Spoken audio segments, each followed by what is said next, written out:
Good morning, Vietnam. It's Istanbul, Earth, the third rock from the sun. Hi, this is Untitled Chapter, representing Real Turkey channel, and today we're going to talk about Turkey's critical energy shortage. I'm sure those of you who follow the global economy would tell me, well, almost every nation on Earth is experiencing some kind of problems with energy supply, delivery, or prices. What makes Turkey so unique?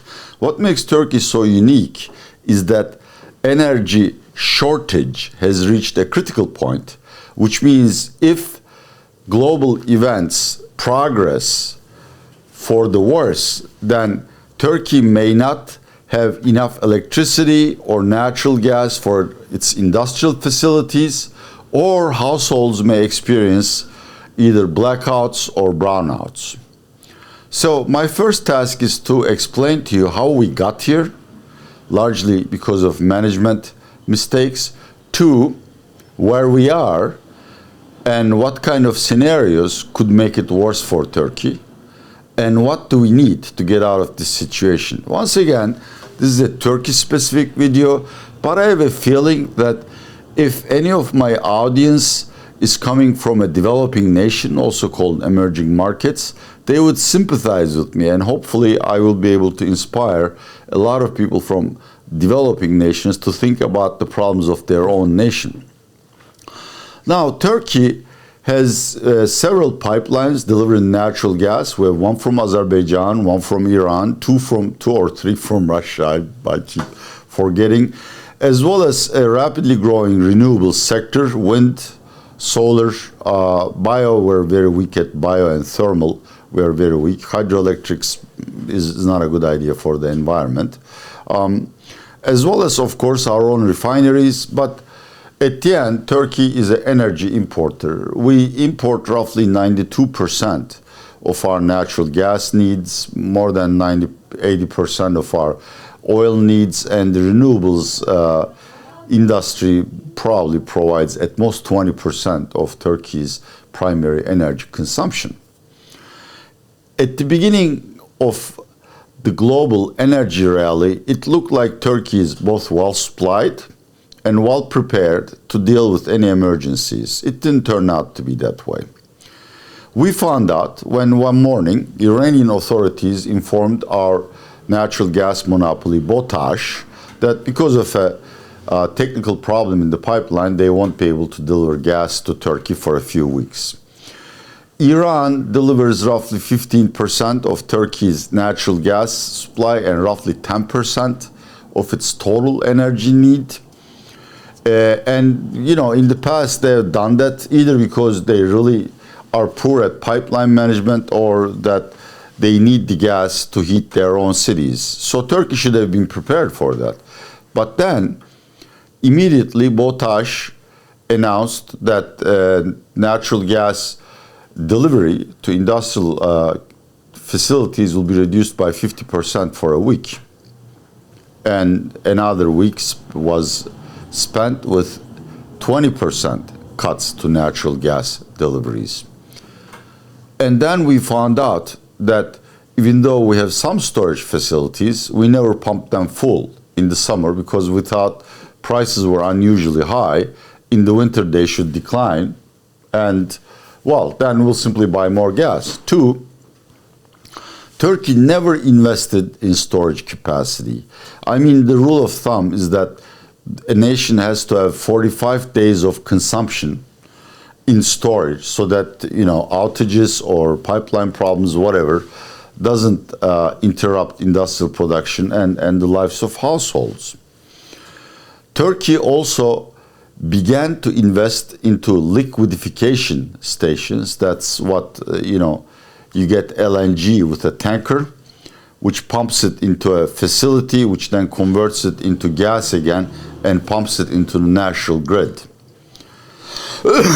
We had a few facilities, but not enough. So when one of the pipelines was cut off, we were caught with almost nothing in spare and very few opportunities to make up the shortage with, LNG, liquefied natural gas. And the situation is not going to get better simply because we also have an affordability problem. Since Turkey imports all of its energy needs, the prices need to be in line with international prices. That means, assuming a constant exchange rate, if the global price of Brent oil rises by 20%, my pump price in Turkey must also rise by 20%. In natural gas, it is the same. But of course, for many nations, that's not practical. You cannot raise the utility bill of a poor family in the midst of the winter threefold just because natural gas prices quadrupled or whatsoever. So to a certain extent, all governments subsidize at least household energy usage, and many do subsidize industrial energy usage. But in Turkey, on top of the rallying global prices, we also have an extremely weak currency, which sort of magnifies the impact of global commodity rally to domestic prices. As a result, at the beginning of the year, the government had to raise electricity prices to households by 125%. 125%. So now,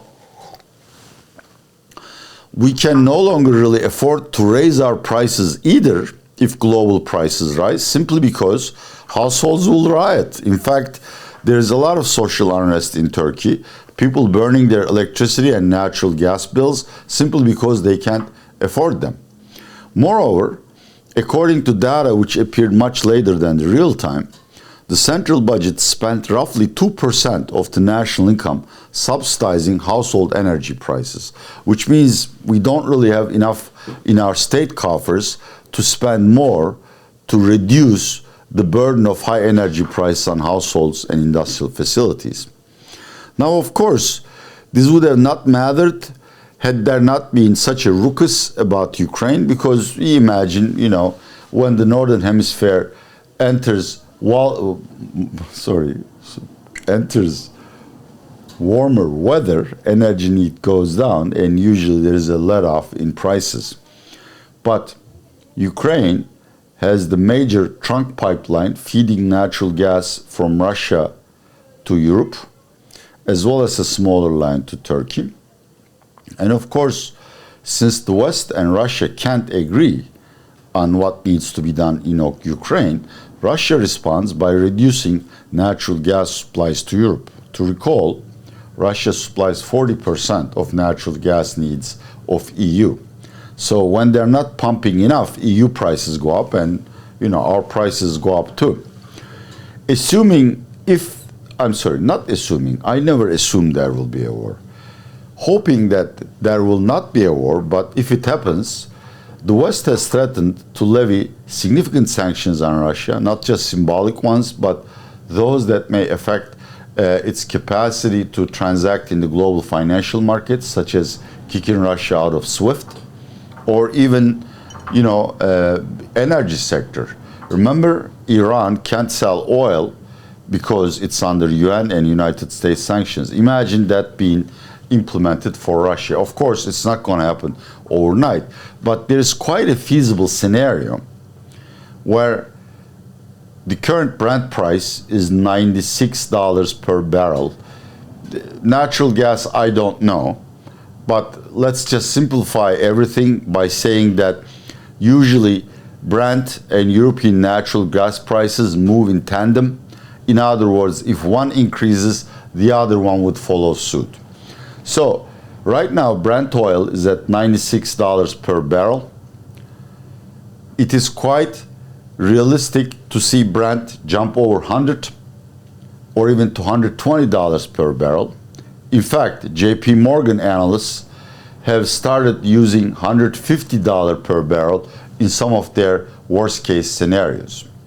Again, all of this happens at a time when there is very little excess capacity among OPEC members, and American shale producers are maximizing profits rather than output. So overall, energy situation is very tight. Assuming Brent goes from roughly $100 to $120, that's a $20 per barrel increase. That increase will add $8 billion to Turkey's current account deficit. that is more than 1% of GDP. Again, the correlation between energy prices and inflation is not watertight because there are government taxes in between.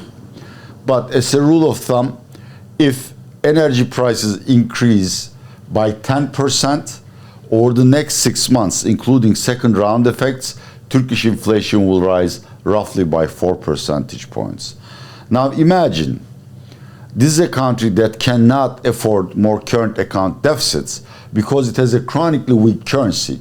More current account deficit means that Turkish lira will weaken further, which would exacerbate inflation. So $8 billion on top of the current $15 billion of current account deficits would almost increase 50%, and Turkish lira would lose value. Turkey's inflation is close to 50%. Turkey's producer inflation is 90%. So another 4 or 5 percentage points on top of those would make life miserable.